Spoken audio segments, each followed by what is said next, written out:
A ver, hoy le vamos a entrar a un material que de verdad es una locura. Es sobre una corriente de sabiduría, una tradición que ha estado fluyendo por milenios, casi en secreto, conectando el misticismo del antiguo Egipto con movimientos espirituales que de alguna forma siguen vivos.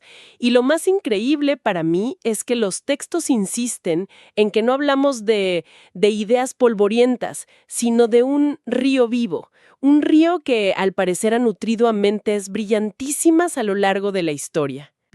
La filosofía hermética, desde su nacimiento en Alejandría, que era un verdadero crisol de culturas. Luego veremos cómo casi desaparece y es redescubierta con una pasión, casi una fiebre, en el Renacimiento, para finalmente ver cómo sus ideas se convierten, digamos, en el esqueleto del pensamiento Rosacruz. Es en el fondo una historia de detectives sobre cómo una idea sobrevive y se transforma. Ok, empecemos por el principio, el origen de todo. Nos vamos a Alejandría, por ahí de los siglos II o III, y ahí aparece un conjunto de textos atribuidos a una figura que suena a pura leyenda, Hermes Trismegisto, el 3 veces grande. Suena súper imponente, pero ¿qué onda con esos textos? ¿Qué decían? Con el Corpus Hermeticum, pues mira, lo que los hacía únicos era precisamente la mezcla. Imagínate el ambiente. Alejandría. Tenías la sabiduría milenaria de los sacerdotes egipcios, Claro. la lógica y la filosofía de los griegos, y encima, todo el misticismo que llegaba de Oriente. El Corpus Hermeticum es el resultado de esa fusión, pero lo clave es que no eran simples debates filosóficos. Proponían ser un manual de instrucciones del universo, y de ahí sale su frase más famosa, que todo mundo ha oído en algún lado. Como es arriba, es abajo. Esa misma. Sí, claro, esa frase está hasta en las tazas de café.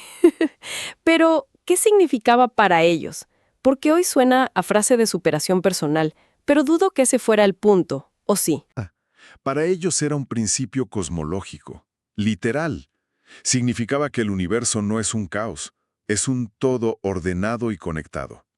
Que las leyes que rigen las galaxias son las mismas que rigen, no sé, una célula. O tus emociones. Veían el cosmos como un holograma o un fractal. Si entendías una pequeña parte a fondo, podías entender el todo. Era una idea radicalmente unificadora. Y dentro de esa idea, el texto menciona otra que me vuela la cabeza por lo moderna que suena, la del ser humano como un microcosmos, un universo en chiquito. ¿Era una metáfora o se lo tomaban más en serio? Mucho más literal de lo que pensarías. No es que creyeran que teníamos un pequeño Júpiter en el hígado, claro, pero sí creían que todas las fuerzas, las energías, los arquetipos del universo, el macrocosmos, estaban presentes, en potencia, dentro de cada persona. Y esto lo cambia todo, porque si eso es cierto, la búsqueda de la verdad o de Dios ya no está fuera, interior. Eso sí que es súper empoderador. Pero entonces, ¿qué pasó? ¿A dónde se fue todo este conocimiento? Porque la Edad Media en Europa no parece muy interesada en estas cosas, sino más bien en el dogma. Aquí viene una parte crucial de la historia, y que a menudo se olvida. Estos textos no sobrevivieron por casualidad. Fue casi un milagro. Mientras Europa entraba en la llamada Edad Oscura, este conocimiento fue rescatado, traducido, estudiado y expandido por los grandes pensadores del mundo árabe medieval. Ellos fueron los custodios. Vaya. Podrían haberse perdido para siempre, en incendios, en purgas, pero durante siglos fueron los eruditos islámicos quienes mantuvieron viva la llama, hasta que estuvo lista para regresar a Europa y, bueno, prenderle fuego a todo. Y vaya que lo hizo. Aquí la historia da un giro de 180 grados. Nos vamos a la Florencia de 1463, pleno Renacimiento. Y el protagonista es Cosimo de Medici, el banquero más poderoso del mundo, básicamente. Exacto. Y aquí pasa algo increíble. Cosimo recibe un montón de manuscritos griegos, entre ellos las obras completas de Platón, que llevaban siglos perdidas para Occidente. Pero junto a Platón viene una copia del Corpus Hermeticum. Y Cosimo, que ya era un anciano, le dice a su traductor estrella, Marsilio Ficino: «Deja a Platón para después. Tradúceme esto de Hermes primero. Es más importante». Le dio prioridad a estos textos que sonaban casi a magia, por encima de Platón. Híjole, eso sí que cambia la película que nos contaron en la escuela. ¿Por qué haría algo así? Porque creían que Hermes Trismegisto era mucho más antiguo que Platón. Pensaban que era un sabio egipcio de la época de Moisés, y que Platón y los demás griegos solo habían bebido de esa fuente original, de esa fuente más pura. Ah, ok. Para ellos, traducir a Hermes era como encontrar el código fuente de toda la sabiduría occidental. Fue una bomba. La Academia Platónica de Florencia se convirtió en un hervidero donde se mezclaba cristianismo, neoplatonismo y esta nueva y fascinante filosofía hermética. Y en medio de toda esa efervescencia, aparece una figura que parece sacada de una novela. Giordano Bruno, el mago de Nola.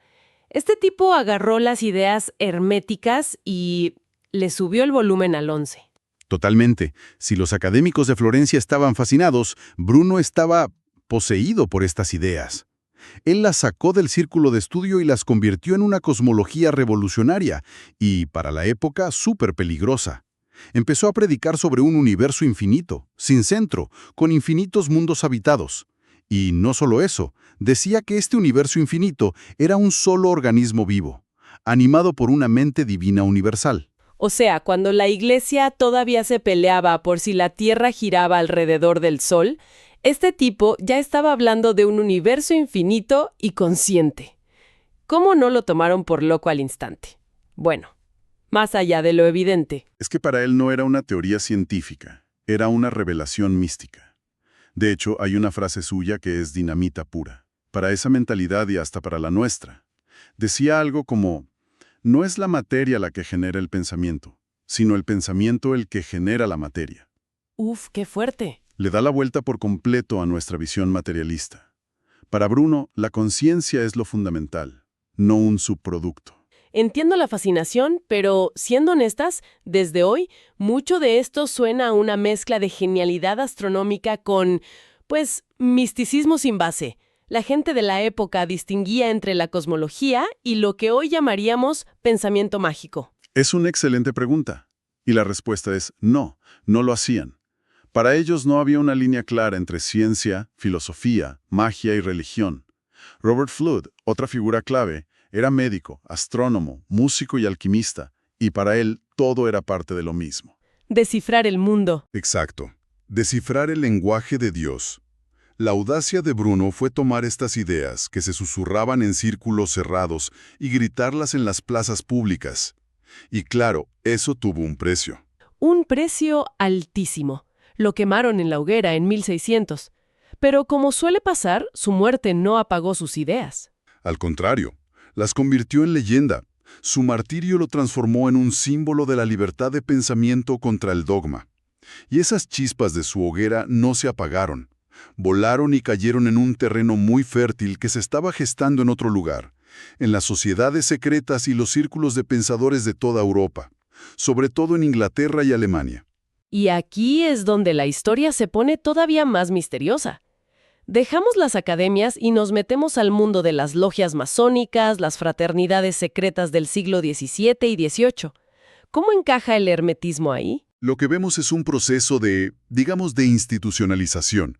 Las ideas herméticas, que con Bruno fueron una filosofía individual y explosiva, ahora necesitaban un contenedor, un lugar seguro donde pudieran ser estudiadas y practicadas sin riesgo de terminar en la hoguera. Claro. Y las logias masónicas, con su estructura, su secretismo y su lenguaje simbólico, fueron el vehículo perfecto. Tiene todo el sentido. Y es ahí donde la famosa metáfora de la alquimia cobra una nueva vida, ¿no? Ya no se trata de convertir plomo en oro en un laboratorio. Exacto. La alquimia se reinterpreta por completo. La gran obra ya no es externa, es interna. Se trata de transformar el plomo del yo ordinario, los vicios, la ignorancia, los miedos, en el oro de la conciencia iluminada. Justo. La logia se convierte simbólicamente en un laboratorio de transmutación humana. Cada símbolo, cada ritual, cada grado es una herramienta en ese proceso de refinamiento interior, basado en los principios herméticos que ya vimos. Y en medio de todo este caldo de cultivo, aparece la figura que, según lo que leemos, ata todos los cabos sueltos. Un francés llamado Antoine-Joseph Pernetti. Él parece ser el gran sintetizador de toda esta tradición. Pernetti es la pieza clave que conecta el pasado antiguo con el esoterismo moderno. Era un monje benedictino, un erudito increíble, bibliotecario de Federico el Grande de Prusia. Un tipo brillante. Y se obsesionó con una idea, que toda la mitología antigua, la griega, la romana, la egipcia, no eran simples cuentos, sino que eran tratados de alquimia y filosofía hermética, escritos en código. ¡Órale! O sea que el mito de Prometeo robando el fuego no era sobre un titán rebelde, sino una alegoría sobre el despertar de la conciencia o algo así. Precisamente, escribió una obra monumental, el Diccionario Mito-Hermético, que es básicamente una piedra de Rosetta para descifrar este lenguaje simbólico universal.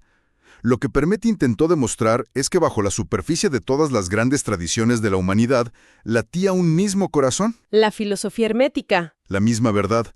Él no inventó nada, pero ordenó, codificó y creó un sistema coherente a partir de siglos de conocimiento disperso. Y ese sistema es el puente directo hacia las tradiciones iniciáticas modernas, como el rosacrucismo. Empieza en las arenas de Egipto, se pierde por siglos, reaparece y causa una explosión en la Italia del Renacimiento, se refugia en el secreto de las logias masónicas y finalmente se decanta en un sistema práctico. Es una lección increíble sobre cómo las ideas más potentes no mueren, y Berman se disfrazan y siempre encuentran una nueva forma de manifestarse. Y eso nos trae de vuelta al presente. Porque si insistimos en que este es un río vivo y no una pieza de museo, la pregunta es obligada. Este principio fundamental que hemos visto repetirse sin parar, que la clave para entender el universo está en nuestro propio interior, sigue siendo tan revolucionario hoy como lo fue hace 2000 años en Alejandría. Quizás incluso más, en un mundo que nos empuja todo el tiempo a buscar las respuestas afuera, ¿no? Si la clave del cosmos, como proponían los hermetistas, realmente reside en el autoconocimiento, ¿qué laboratorio personal o qué herramientas modernas se podrían usar hoy para llevar a cabo una propia transmutación, para convertir el plomo personal en oro?